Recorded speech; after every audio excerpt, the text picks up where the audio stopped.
Hey there!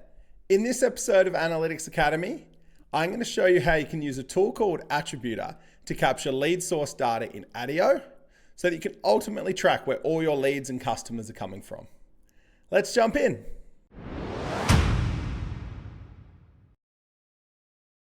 Attributor is a small bit of code you add to your website. When a visitor lands on your site, it detects where they came from and saves the data in a cookie.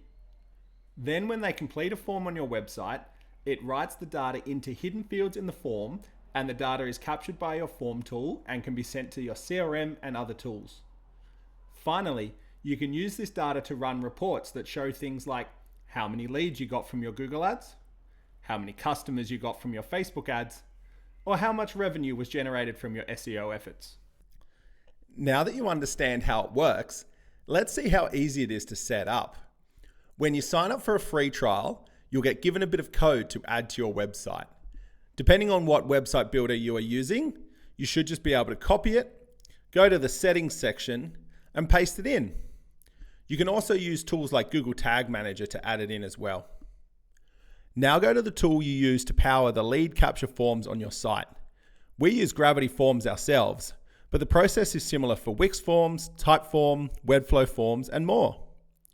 Start by dragging and dropping 6 hidden fields to the bottom of your form.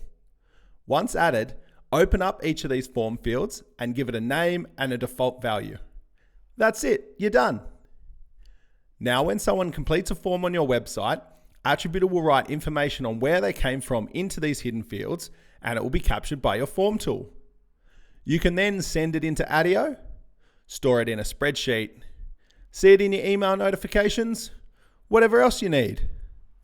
To learn more and start a free trial, visit attributor.io today.